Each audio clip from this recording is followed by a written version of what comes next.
Eran trabajadores, padres de familia, mujeres exhaustas, jóvenes sin futuro, niñas nacidas bajo el peso de la opresión. Vivían aplastados bajo el yugo de una de las naciones más poderosas de la tierra, condenados a vivir y morir como esclavos. Hasta que, en una noche silenciosa, todo cambió. Algo invisible atravesó las casas, separó destinos y abrió camino para la libertad. No por la fuerza de ejércitos, sino por causa de una promesa antigua.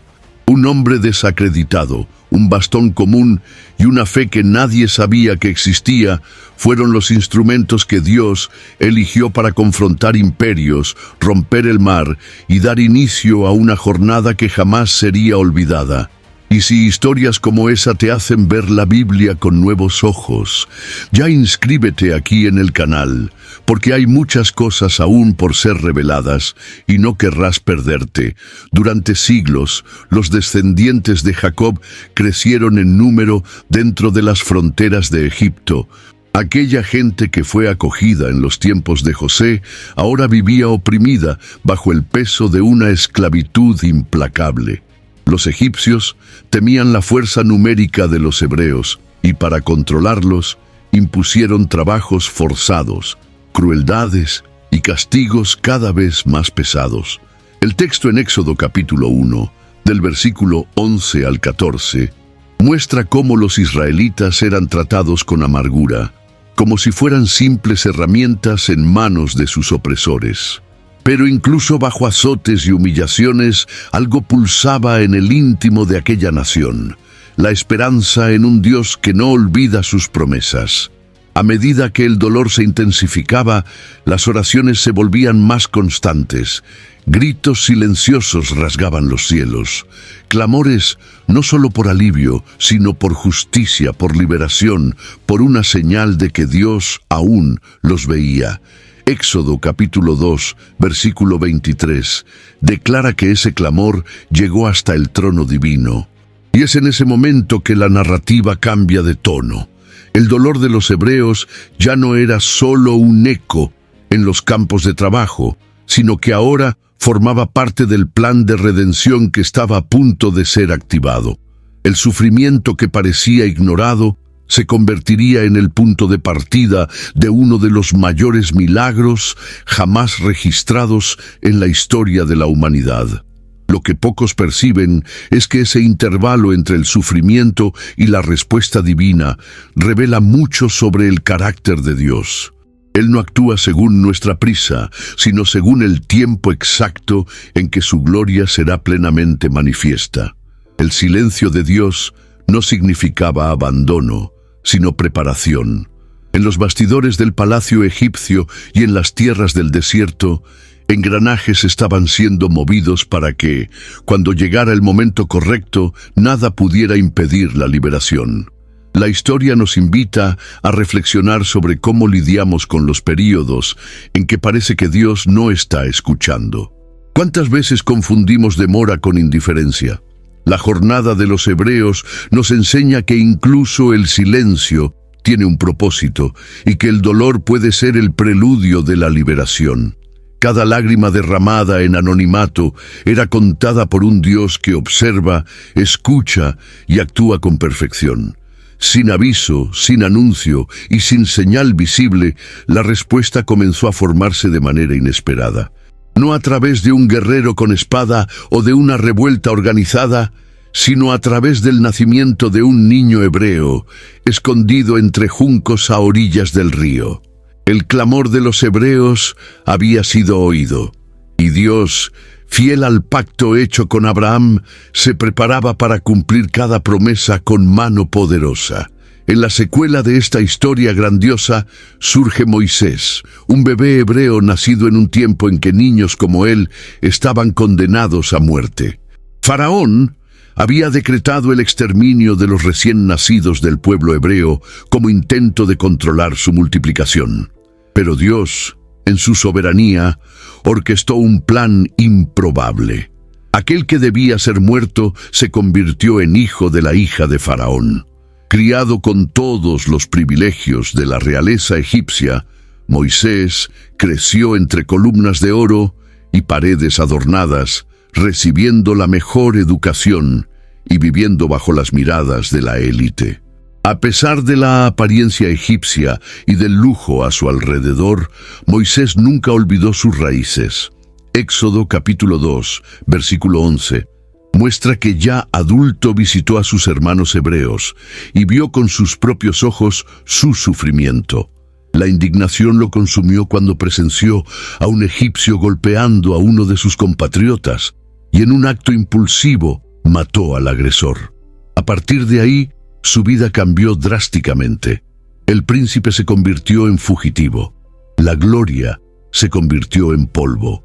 Él huyó hacia la tierra de Madián, lejos del palacio, de la fama y hasta de su propia identidad. En el desierto, Moisés pasó de príncipe a pastor, cambiando cetros por bastones y salones de mármol por vastedades áridas. Este proceso de anonimato y soledad, aparentemente cruel, fue en realidad un período divinamente preparado para forjar carácter, romper el orgullo y enseñar dependencia. Durante 40 años, Moisés pastoreó ovejas que no eran suyas, aprendiendo lecciones silenciosas que más tarde aplicaría al liderar a una nación entera. Dios estaba moldeando al libertador no en las estrategias de Egipto, sino en las escuelas del desierto. Esta transición es un recordatorio de que los propósitos de Dios muchas veces nos llevan por caminos que parecen contrarios a lo que esperamos. Para que Moisés liderara, primero necesitó servir. Para hablar con autoridad, necesitó escuchar en el silencio. Muchos desean el llamado, pero pocos aceptan el preparación. Moisés no fue solo sacado de Egipto. Egipto fue sacado de dentro de él. Y fue allí, en el anonimato de un campo cualquiera, cuidando de ovejas ajenas, que Dios decidió llamarlo de regreso al centro de la historia. El hombre que huyó ahora sería enviado. El que fue rechazado volvería como representante del Altísimo. Y todo comenzó con una planta común, que ardía sin consumirse. Mientras pastoreaba las ovejas de su suegro Jetro, Moisés condujo el rebaño hasta el monte Horeb, conocido como el monte de Dios.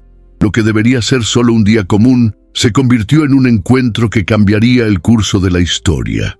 Un arbusto en llamas llamó su atención, pero lo más extraordinario era que ardía sin ser consumido. La escena descrita en Éxodo capítulo 3, versículo 2, no era un espectáculo pirotécnico, sino una manifestación divina destinada a atraer a Moisés para un encuentro personal con el Eterno. Cuando se acercó, oyó una voz que lo llamó por su nombre, revelando que ese lugar, hasta entonces desierto e inhóspito, era ahora territorio sagrado. Dios se presentó como el Dios de Abraham, Isaac y Jacob. Era una afirmación de continuidad y fidelidad, un recordatorio de que la promesa hecha a los patriarcas seguía en pie. Moisés, dominado por el temor, escondió el rostro. Aquella no era una experiencia común, era el inicio de una misión celestial. El Señor entonces reveló su propósito, vio la aflicción de su pueblo, escuchó su clamor y decidió descender para liberarlos, y eligió a Moisés como instrumento de esa liberación. La respuesta del ex príncipe fue de vacilación. ¿Quién era él para enfrentar a Faraón? ¿Con qué autoridad iba a hablar? Pero Dios no buscaba autoconfianza, sino obediencia.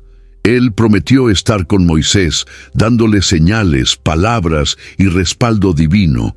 La misión no dependía de la fuerza de Moisés, sino de la presencia del Dios que lo enviaba. Este momento marca una transición espiritual profunda. Moisés fue confrontado con sus limitaciones, pero también con la revelación de un Dios que se presenta como Yo soy, eterno, suficiente, autoexistente. Este nombre no era solo una respuesta teológica, sino una declaración de que todo lo que Moisés necesitaría estaría en Dios. Miedo, inseguridad y pasado no serían obstáculos para quien es llamado por aquel que gobierna el tiempo y la historia. De aquel encuentro, Moisés salió transformado. El desierto ya no era su destino final. Él ahora llevaba una misión divina, respaldado por la voz del propio Creador. El fuego de la zarza no lo quemó, sino que encendió su alma con propósito y dirección. A partir de allí, la liberación de los hebreos dejó de ser solo una promesa y pasó a ser una marcha inevitable, conducida por el cielo. Se puede imaginar la expresión de Moisés ante aquella zarza que ardía sin consumirse, ¿verdad? Si usted hubiera estado allí, ¿qué cree que haría al escuchar su nombre proveniente del medio del fuego? Escriba en los comentarios, quiero saber cómo reaccionaría en esta escena. Después del encuentro transformador en el monte Horeb, Moisés recibió órdenes claras: regresar a Egipto y confrontar al hombre más poderoso del mundo conocido. Era más que un desafío político, era una batalla espiritual. Moisés, ahora con más de 80 años, debería enfrentarse a Faraón no con ejércitos o alianzas humanas, sino con un simple bastón y la autoridad del Dios que lo enviaba. La tarea parecía insana, pero conllevaba consigo la promesa divina: yo estaré contigo, según se declara en Éxodo capítulo 3, versículo 12. En el camino de regreso, Moisés no estaba solo. Dios proporcionó el apoyo de su hermano Aarón, que se convertiría en su portavoz ante el rey y el pueblo. Aún así, la tensión interna era grande. La misión no era solo hablar, sino convencer. El pueblo necesitaba creer que Dios se había acordado de ellos, y Faraón tendría que ceder ante un poder que él no reconocía. El valor de Moisés no vino de su propia fuerza, sino de la certeza de que llevaba un mensaje que no le pertenecía, sino que venía de lo alto. Cuando llegaron a Egipto y reunieron a los ancianos de Israel, Aarón habló todo lo que Dios había dicho, y Moisés realizó los signos ante el pueblo. La respuesta fue emotiva. El pueblo creyó. Éxodo capítulo 4, versículo 31. Narra que al enterarse de que el Señor había visitado a los hijos de Israel y visto su aflicción, se postraron y adoraron. La llama de la esperanza se reavivó. Por primera vez en mucho tiempo, los esclavizados se atrevieron a creer que la liberación era posible. Este momento marca un giro emocional en la historia. La fe, que antes parecía lejana, comienza a tomar forma. El pueblo que vivía aplastado por la opresión ahora ve en Moisés no solo un líder, sino una señal viva de que Dios estaba actuando. La opresión aún no había cesado, pero algo mayor estaba siendo despertado: la identidad espiritual de los hebreos como pueblo elegido. Aún así, el regreso de Moisés no significaba el fin de la lucha, sino el inicio de una guerra más profunda. La respuesta de Faraón no fue arrepentimiento, sino desafío. Y cuanto más se manifestaba el poder de Dios, más se endurecía el corazón del rey. Moisés necesitaría más que valentía. Necesitaría perseverancia y fe inquebrantable ante los desafíos que vendrían. La entrada de Moisés en la corte de Faraón fue marcada por una tensión densa. Con osadía, él declaró: así dice el Señor, Dios de Israel, deja ir a mi pueblo. Pero Faraón, acostumbrado a ser tratado como un dios, despreciaba la orden como si fuera un absurdo. Éxodo capítulo 5, versículo 2, registra su respuesta arrogante: ¿quién es el Señor para que yo escuche su voz y deje ir a Israel? Esa pregunta revelaba el verdadero embate. No solo era político, sino espiritual, entre el orgullo humano y la soberanía divina. Dios ya había anticipado a Moisés que el corazón de Faraón sería endurecido. Eso no significa que Faraón fue manipulado contra su voluntad, sino que, ante las manifestaciones del poder de Dios, elegiría resistir para mantener su trono y su gloria.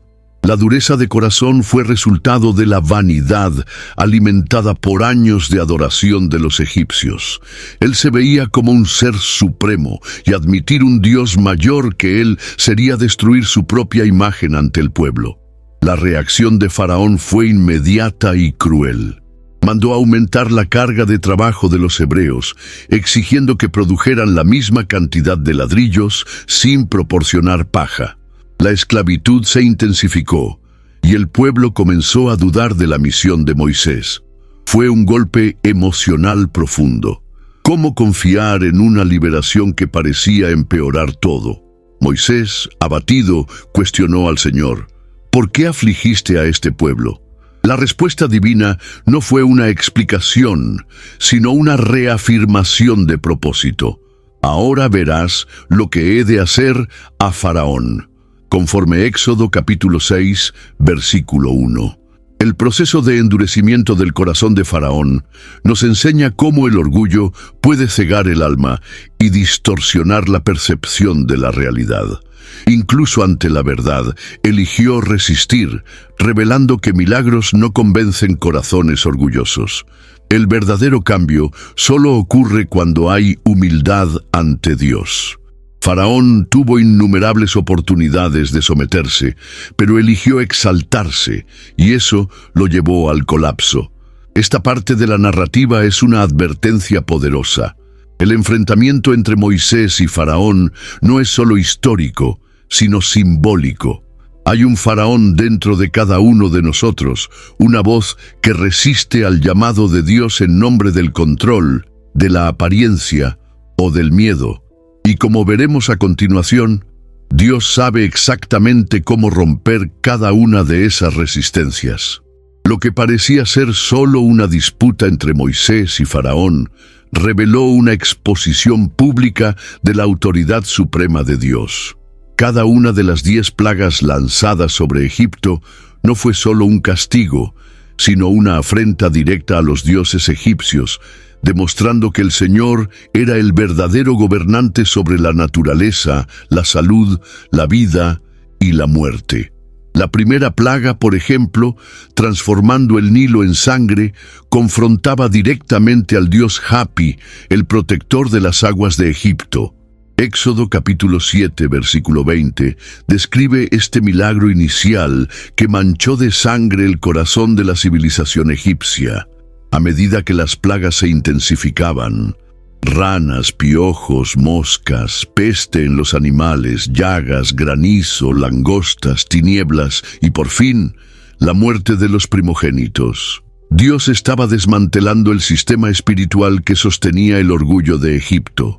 Cada deidad protectora era puesta en jaque. Los magos y sacerdotes, que antes imitaban las señales iniciales, pronto se encontraron incapaces de responder, admitiendo que el dedo de Dios estaba actuando. Faraón, incluso aterrorizado, alternaba entre promesas vacías y negación obstinada. Detrás de esto había un juego de manipulación espiritual.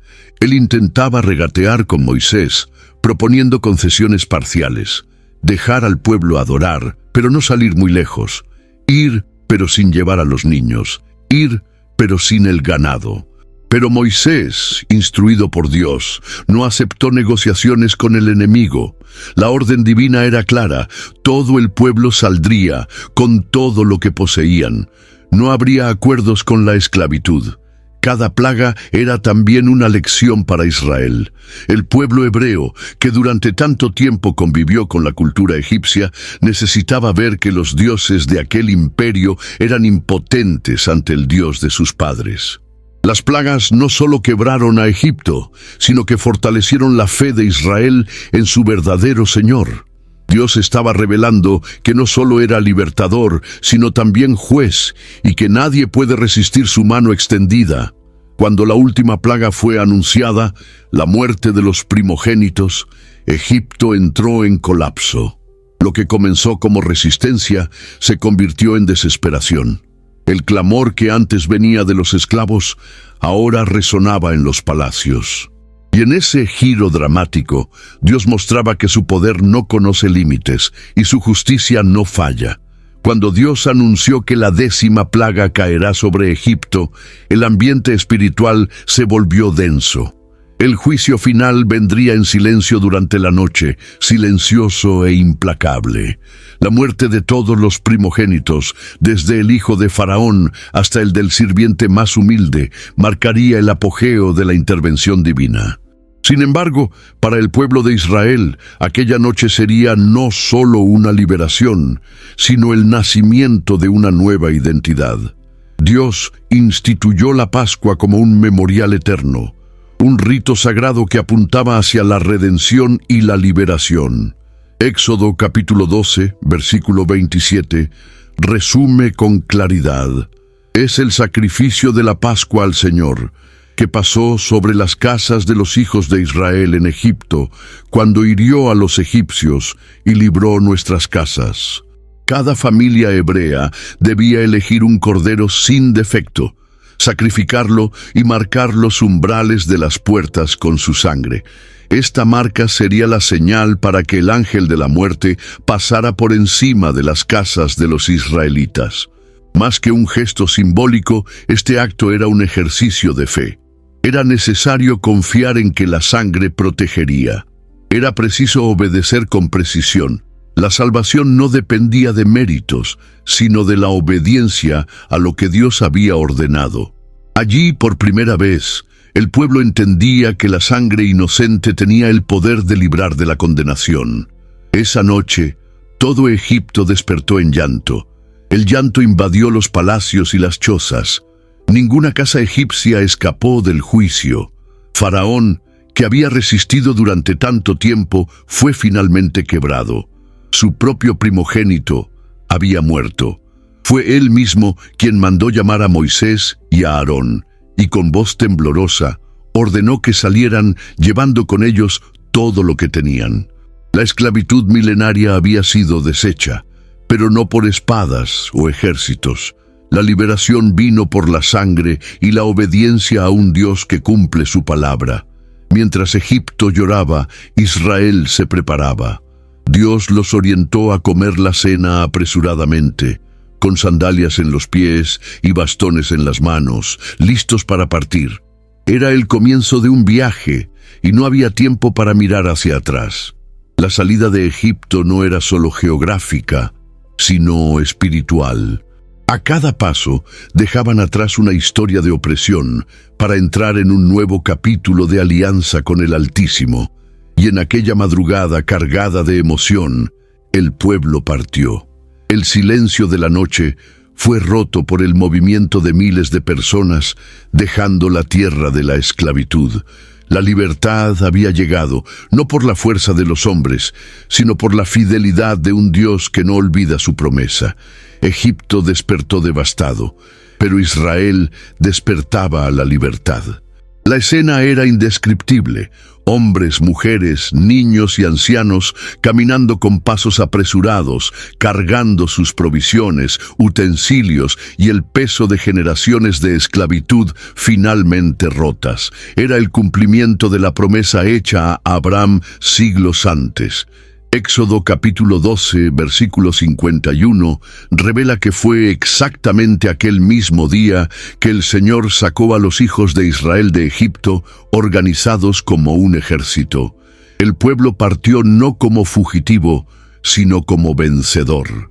Los egipcios, temerosos y subyugados, los apresuraron para que salieran pronto y hasta les entregaron plata, oro y ropas, un verdadero despojo sin batalla. Este gesto no era mero azar. Dios estaba restaurando la dignidad del pueblo, retribuyendo cada lágrima y cada jornada de sufrimiento con honor. Salían ricos en promesas, cargando no solo bienes materiales, sino también la identidad restaurada de un pueblo elegido.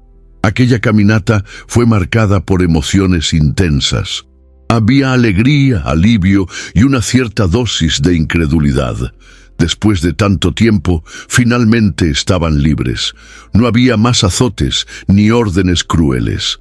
El peso de las cadenas fue sustituido por el peso de la responsabilidad. Ahora, libres, debían aprender a vivir como nación, como pueblo de Dios, y eso exigiría más que coraje. Exigiría confianza constante. La presencia divina no tardó en manifestarse de forma tangible. Una columna de nube comenzó a guiar al pueblo durante el día y una columna de fuego los iluminaba por la noche. Eran señales visibles de que el Señor no solo los había liberado, sino que también caminaba con ellos. Cada paso en el desierto era dirigido por una manifestación sobrenatural, que además de guiar, traía seguridad e identidad. No estaban vagando, estaban siendo conducidos. El inicio del viaje, a pesar de ser glorioso, cargaba una tensión silenciosa. La libertad es un don, pero también una prueba. Aquellos que habían nacido en cautiverio tendrían que aprender lo que significaba depender de Dios en libertad. La salida de Egipto era solo el principio. La verdadera transformación apenas comenzaba a suceder. Mientras el pueblo avanzaba por el desierto, la vastedad desconocida podría fácilmente generar miedo y confusión. Pero Dios, como Padre cuidadoso, no dejó que sus hijos caminaran en la oscuridad. Durante el día, una columna de nube se elevaba frente al campamento y por la noche, una columna de fuego iluminaba el camino. Éxodo capítulo 13, versículo 21, afirma que el Señor iba delante de ellos para guiarlos continuamente, día y noche, sin nunca ausentarse. La columna de nube no era solo una señal visual. Ella protegía del sol abrasador y servía como referencia segura para que el pueblo siguiera. Ya la columna de fuego era más que iluminación, era protección contra las amenazas de la oscuridad del desierto. Dios se había convertido literalmente en el guía visible de una multitud que jamás había conocido libertad. Aquellas columnas eran la personificación del cuidado divino, demostrando que Él no solo libera, sino que también conduce con precisión. Ese cuidado constante nos enseña algo poderoso. La liberación es solo el inicio del viaje con Dios. Muchos se pierden después del liberamiento, precisamente porque no aprenden a seguir la dirección del cielo. Israel fue llamado a confiar no en sus propios instintos, sino en la presencia manifiesta de Dios. Donde la nube paraba, ellos paraban. Donde ella seguía, ellos seguían. Era una escuela de obediencia, un entrenamiento de dependencia diaria. Sin embargo, seguir la dirección divina no siempre tenía sentido a los ojos humanos. En determinado momento, Dios ordenó que el pueblo acampase cerca del Mar Rojo, en un lugar estratégico, pero aparentemente vulnerable. Los hebreos estaban acorralados entre las aguas y los ejércitos egipcios que venían en persecución. Para muchos, parecía una trampa.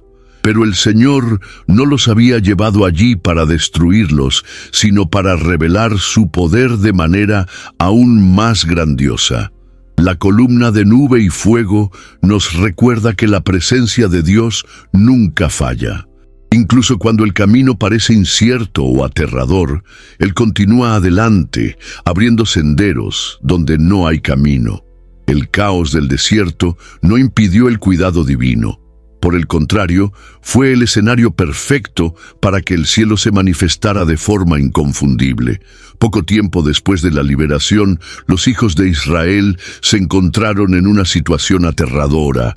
Delante de ellos estaba el vasto Mar Rojo y detrás, el ejército de Faraón se acercaba con toda la furia. El propio Dios había conducido al pueblo a ese lugar estratégico, pero humanamente sin salida. La tensión tomó cuenta del campamento. El pueblo, dominado por el miedo, comenzó a murmurar, preguntando a Moisés por qué los había sacado de Egipto para morir en el desierto. Éxodo capítulo 14, versículo 11, registra esa queja amarga que reflejaba la fragilidad de una fe aún en formación. Moisés, por otro lado, se mantuvo firme. Él declaró con audacia que el Señor pelearía por ellos. Bastaba que se mantuvieran en silencio. Esta declaración no fue solo un consuelo, fue una convocatoria a la confianza. Ante la imposibilidad, Dios quería mostrar que Él no solo abre caminos, sino que también enseña a su pueblo a confiar en lo invisible. Fue en ese punto crítico, cuando todas las alternativas humanas fallaron, que el milagro comenzó a revelarse. La estrategia divina no implicaba fuga ni negociación.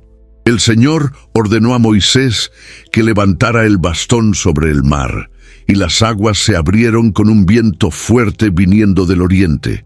El mar se dividió, creando un paso seco entre paredes de agua. Aquello que parecía el fin se convirtió en el inicio de una travesía milagrosa.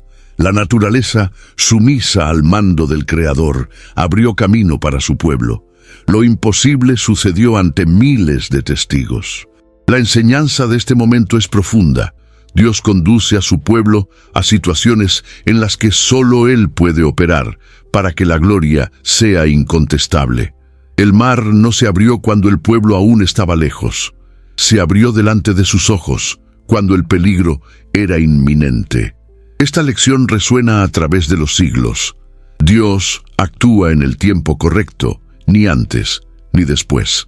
La fe, por lo tanto, no es ausencia de miedo, sino la decisión de confiar incluso cuando todo parece perdido.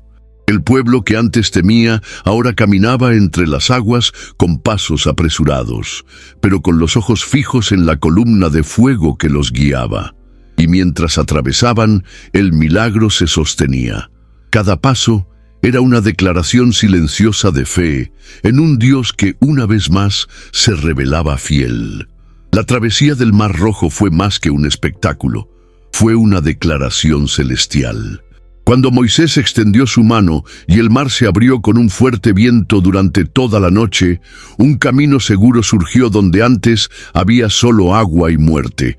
Éxodo capítulo 14, versículo 22, describe cómo los hijos de Israel entraron en medio del mar en seco, con las aguas como murallas a la derecha y a la izquierda. Ese detalle revela el nivel de precisión y control del milagro. No fue un paso embarrado, sino un verdadero camino limpio, planificado por el Creador. La multitud cruzó en seguridad, guiada por la presencia de Dios. Durante la travesía, el pánico fue reemplazado por una fe creciente. Cada paso reforzaba la certeza de que estaban siendo conducidos por un Dios que domina los elementos. No era solo una fuga, era un pasaje a una nueva identidad. Egipto estaba quedando atrás, no solo geográficamente, sino espiritualmente. El pueblo esclavizado ahora cruzaba como un pueblo redimido, sellado por la obediencia y por la experiencia de ver lo imposible suceder ante sus ojos. Pero el poder de Dios no se limitó a la apertura del camino. Cuando los egipcios intentaron perseguir a los hebreos y atravesar por el mismo camino, la justicia divina entró en acción. Las ruedas de los carros comenzaron a soltarse, los caballos se desorganizaron y el pánico se apoderó de los soldados. Fue entonces cuando Dios ordenó a Moisés que extendiera nuevamente la mano sobre el mar, y las aguas volvieron a su lecho, ahogando a todo el ejército enemigo. Ninguno escapó. El mar, que había sido salvación para Israel, fue destrucción para Egipto. Este episodio revela dos caras de la acción divina: gracia para los que creen y juicio para los que resisten. La misma presencia que protegió a Israel fue la que confundió a los egipcios. Dios se revela como escudo y como espada, de acuerdo con el corazón de quien se encuentra con él. La travesía del Mar Rojo no es solo un evento histórico, sino una figura poderosa de la salvación que Dios ofrece. Pasaje de la cautividad a la libertad, de la muerte a la vida. Al salir del otro lado y ver los cuerpos de los egipcios a la orilla del mar, los hebreos comprendieron de forma definitiva que el Señor luchaba por ellos. Allí, la fe dio un salto. Ya no eran solo seguidores de Moisés, ahora reconocían al Señor como Salvador y guía con temor y reverencia en sus corazones. Cuando el último hebreo pisó tierra firme y las aguas se cerraron sobre los egipcios, la liberación se volvió completa. No había más enemigos visibles. El poder opresor que por tanto tiempo dominara a los hijos de Israel había sido aplastado. Éxodo capítulo 14, versículo 30, declara que en aquel día el Señor salvó a Israel de la mano de los egipcios, y Israel vio a los egipcios muertos en la playa del mar. Fue el cierre definitivo de un ciclo de esclavitud, sufrimiento y opresión. Dios no solo liberó, sino que también ejecutó juicio contra aquellos que resistieron su plan. El escenario era impactante.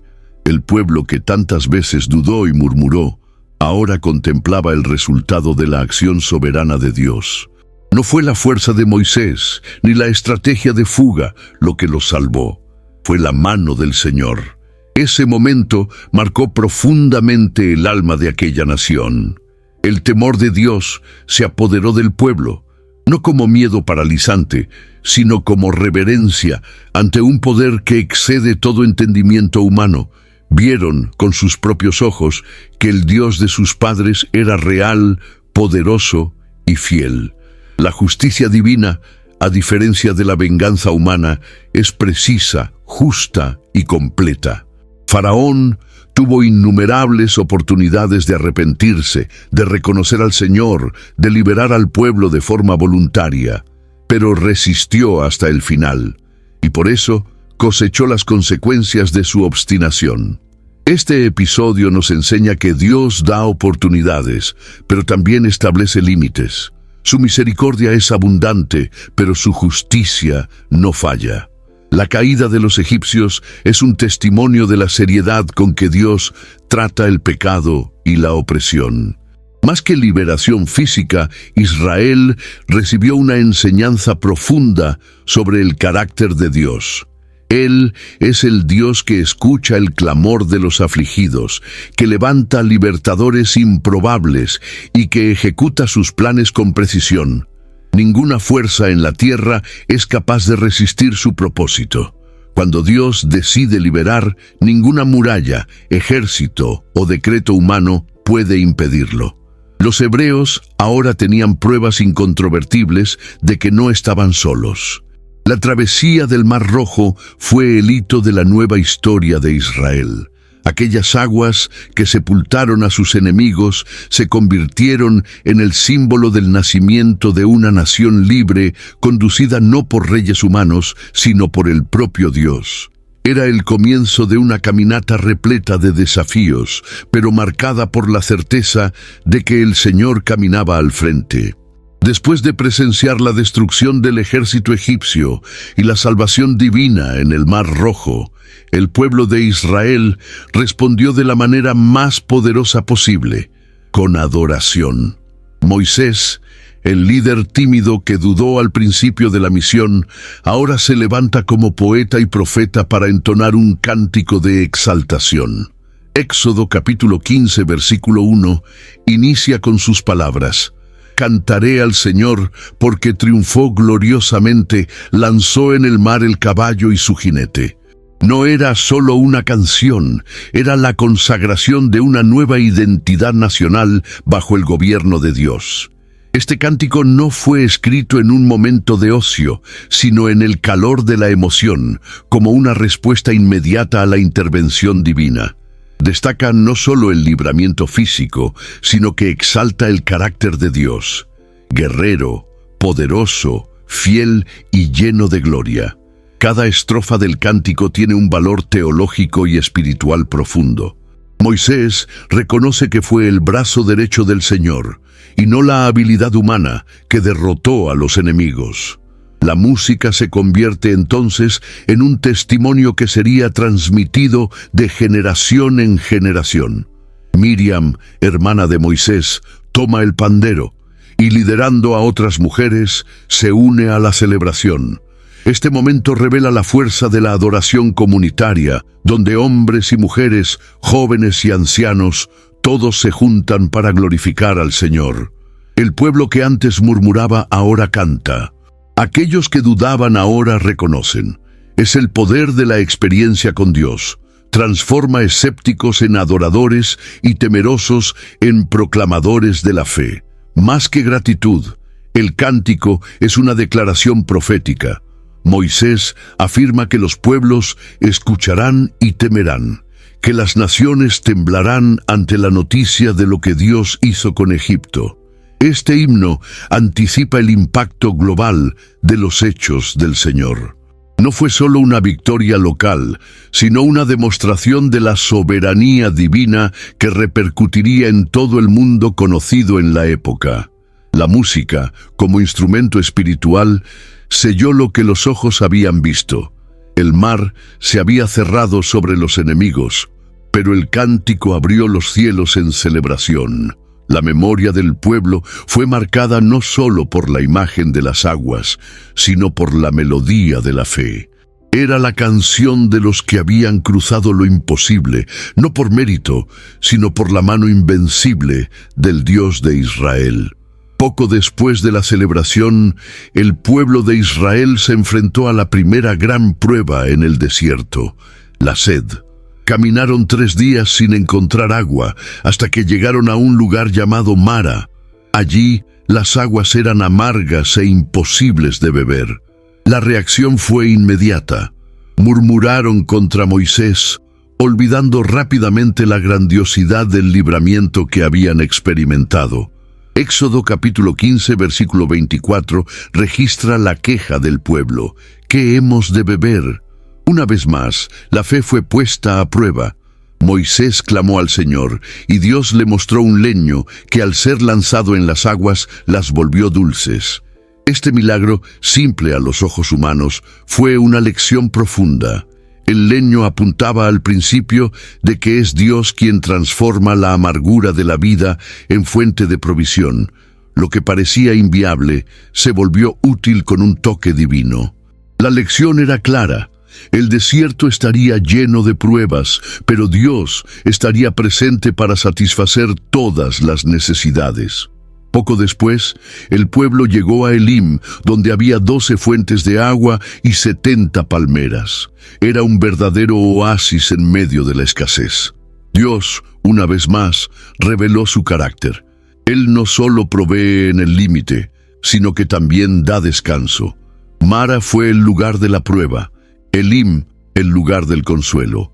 Estos 2 momentos seguidos ilustran cómo el Señor conduce a su pueblo a través de jornadas de enseñanza y cuidado. La diferencia entre los 2 lugares también muestra cuán voluble es el corazón humano. Ante la dificultad, murmuran. Ante el confort, olvidan. Pero Dios, en su paciencia, continúa enseñando. Usa las aguas amargas para revelar su gracia y los oasis para restaurar las fuerzas. El pueblo aún no comprendía la plenitud de quien los guiaba, pero paso a paso estaba siendo moldeado para confiar. Cada estación del desierto lleva un propósito. Ni toda escasez es abandono, ni todo malestar es castigo. En Mara, Dios enseñó que es Él quien transforma. En Elim, mostró que es Él quien consuela. El camino hacia la tierra prometida apenas comenzaba, y los milagros serían tantos como las necesidades. Solo bastaba mantener los ojos fijos en aquel que todo provee. A medida que los días en el desierto avanzaban, la comida se convirtió en una preocupación. El pueblo, una vez más, murmuró, recordando con nostalgia los panes y ollas de Egipto, olvidando el cautiverio que habían dejado. Éxodo capítulo 16, versículo 3, revela esa distorsión de la memoria. Quien nos diera que hubiéramos muerto por la mano del Señor en la tierra de Egipto. Cuando nos sentábamos junto a las ollas de carne, el hambre física estaba revelando una hambre espiritual, el deseo por estabilidad incluso bajo opresión. Dios, sin embargo, no respondió con ira, sino con provisión. Él prometió que haría llover pan del cielo cada mañana, y así, al amanecer, una sustancia fina y delicada cubría el suelo del campamento. Era el maná, cuyo nombre significa ¿qué es esto? El pueblo no lo conocía, pero se alimentó de él durante 40 años. Era el sustento diario que venía directamente de las manos del Creador, suficiente para cada día, sin necesidad de acumulación, excepto en la víspera del sábado, cuando se recogía el doble. Este milagro enseñaba sobre dependencia y confianza. Cada nuevo día requería fe de que la comida estaría allí de nuevo. No servía de nada guardar para mañana, porque se pudría. Era un ejercicio diario de sumisión y gratitud. Dios no solo saciaba el hambre, sino que moldeaba el corazón. El pueblo aprendería, a lo largo del recorrido, que no solo de pan viviría el hombre, sino de toda palabra que sale de la boca de Dios. El maná también simbolizaba la fidelidad divina, incluso ante la ingratitud. Dios continuaba proveyendo, incluso cuando el pueblo se quejaba. Esta paciencia revela el cuidado de un padre que conoce la fragilidad de sus hijos. Al alimentar a Israel con algo nuevo y sobrenatural, Él les estaba mostrando que la vida con Él sería sostenida no por la lógica humana, sino por la fe y la obediencia. Cada mañana, al recoger el maná, los hebreos se encontraban con la bondad de Dios esparcida por el suelo. Era un regalo visible, un recordatorio diario de que el cielo estaba atento a las necesidades de la tierra. El desierto no sería el final, y mientras hubiera fe y obediencia, habría provisión abundante. Después de muchas etapas en el desierto, el pueblo de Israel llegó a la base del monte Sinaí, donde Dios los llamaría para algo mayor que simplemente ser liberados. Él deseaba formar una nación santa, separada, gobernada por sus principios. Fue en este escenario majestuoso, envuelto en nubes espesas, truenos y un sonido de trompeta ensordecedor, que Dios descendió para establecer su alianza con el pueblo. Éxodo capítulo 19, versículo 5, revela el corazón de esta propuesta divina. Si diligentemente oyeres mi voz y guardaréis mi alianza, entonces seréis mi propiedad peculiar entre todos los pueblos. Dios no solo los estaba liberando de la opresión, sino llamándolos a una relación basada en obediencia, santidad y propósito. La alianza establecida en Sinaí no era unilateral, involucraba compromiso mutuo. Dios se comprometía a ser el Dios de Israel, mientras que el pueblo era llamado a ser su nación sacerdotal, ejemplo para las otras naciones. Este momento marcaba el nacimiento espiritual de Israel como un pueblo gobernado directamente por la palabra del Señor. En la montaña, Dios entregó los 10 mandamientos, instrucciones que no trataban solo de religión, sino de vida en sociedad, justicia, respeto y adoración verdadera. Estas palabras moldearon la conciencia moral del pueblo y establecieron un estándar de conducta que reflejaba el carácter del propio Dios. No eran sugerencias, sino fundamentos para una vida que honrara al Creador en todas las áreas. La alianza incluía también leyes civiles y ceremoniales, revelando que Dios se preocupa por todos los aspectos de la existencia humana. El pueblo, impactado por la manifestación divina, respondió con temor y reverencia. Dijeron: «Todo lo que el Señor ha dicho haremos». Sin embargo, el corazón aún era voluble.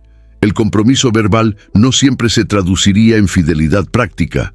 Aún así, Dios seguía paciente, enseñando, corrigiendo y reafirmando su alianza a través de Moisés, que actuaba como mediador entre el cielo y la tierra. La entrega de la ley en Sinaí es un hito fundamental en la formación de la identidad de Israel. Era el Señor diciendo: «Ustedes son míos». Esta alianza no fue impuesta, sino propuesta y aceptada por el pueblo. La montaña, que temblaba con la gloria de Dios, ahora se convertía en símbolo de revelación y responsabilidad.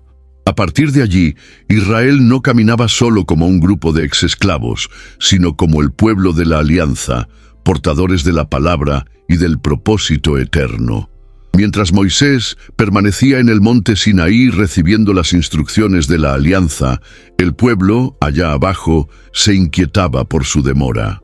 El miedo y la impaciencia se transformaron en idolatría.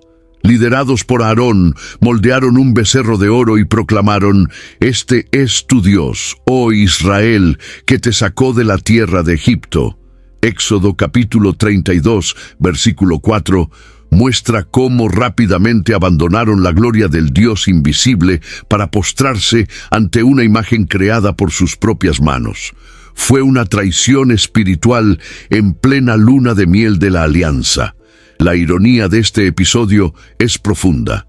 El pueblo que había visto las aguas abrirse y el monte temblar, ahora se doblaba ante un ídolo mudo, hecho con el oro que habían recibido como despojo de Egipto. Lo que debería ser símbolo de provisión se transformó en objeto de adoración.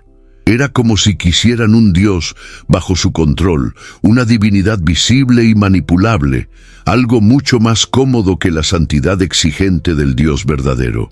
En la cima del monte, Dios, en santa ira, reveló a Moisés lo que estaba sucediendo.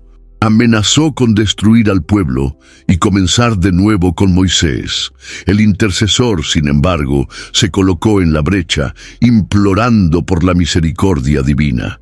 Este momento revela el corazón pastoral de Moisés y el carácter gracioso de Dios. Aunque la justicia exigía castigo, la misericordia encontró espacio. Aún así, vinieron consecuencias. Moisés bajó con las tablas de la ley, y al ver la escena de idolatría, las rompió como señal de ruptura del pacto. La purificación fue severa.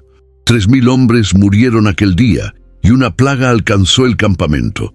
El pecado había sido grave, pues no fue solo una desobediencia moral, sino una afrenta directa a la presencia de Dios. El becerro de oro representó el intento de sustituir lo eterno por algo conveniente.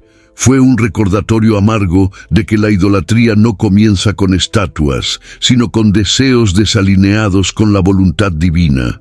Incluso ante esta caída profunda, Dios no abandonó a su pueblo. Después de disciplina e intercesión, la alianza fue renovada. La rebeldía fue grave, pero no definitiva. El Dios que juzga es el mismo que restaura. El becerro de oro quedó atrás, pero la lección continuó. El corazón humano necesita más que milagros. Necesita transformación continua por la presencia de Dios. Después del pecado del becerro de oro, la relación entre Dios e Israel quedó profundamente dañada.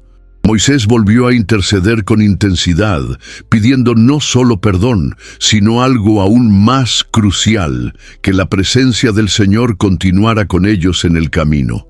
Éxodo capítulo 33, versículo 15, registra esta oración impactante.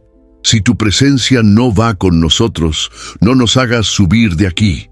Este clamor revela que para Moisés, la tierra prometida sin la presencia de Dios sería un fracaso. Dios, tocado por la intercesión, respondió que caminaría con el pueblo. Esta fue una de las mayores demostraciones de misericordia en toda la narrativa del Éxodo. El Señor podría haber enviado un ángel o simplemente haber cumplido su promesa de llevar al pueblo a la tierra, pero decidió ir personalmente. La presencia de Dios no era un bono, sino el centro de la identidad de Israel. Era ella quien distinguía a ese pueblo de todas las demás naciones. A partir de esta renovación, Moisés pidió algo aún más audaz: «Muéstrame tu gloria». Dios accedió, revelándole su espalda mientras su presencia pasaba, pues nadie podría ver su rostro y vivir. Este encuentro transformó a Moisés profundamente. Cuando bajó del monte, su rostro brillaba tanto que tuvo que cubrirlo con un velo. La gloria de Dios dejó marcas visibles, mostrando que la intimidad con el Creador transforma incluso nuestra apariencia exterior. El tabernáculo fue entonces levantado de acuerdo a las instrucciones divinas, y la nube de la gloria del Señor lo llenó. Este santuario móvil simbolizaba que Dios caminaba con el pueblo, habitando entre ellos. No era un Dios distante, sino presente, cercano, involucrado en cada detalle del camino. La presencia divina guiaba, protegía, corregía y renovaba. No había más dudas. El Dios de Israel era el Dios que caminaba junto. Esta presencia no fue solo un consuelo espiritual, sino el fundamento de toda esperanza. Con ella, el pueblo enfrentaría enemigos, desiertos, sed y luchas internas. Sin ella, nada tendría sentido. El éxodo no fue solo una salida de Egipto, sino la construcción de una relación entre Dios y su pueblo. Una jornada que comenzó con un clamor y siguió con milagros, correcciones y sobre todo con una presencia que nunca abandonó a los suyos. Hay historias que no envejecen, nos acompañan, nos enseñan y nos recuerdan quién está en control, incluso cuando todo parece perdido. Si este mensaje te habló, compártelo con alguien que también necesita recordar lo que Dios es capaz de hacer. Y no te olvides de suscribirte, porque todavía hay mucho por revivir juntos.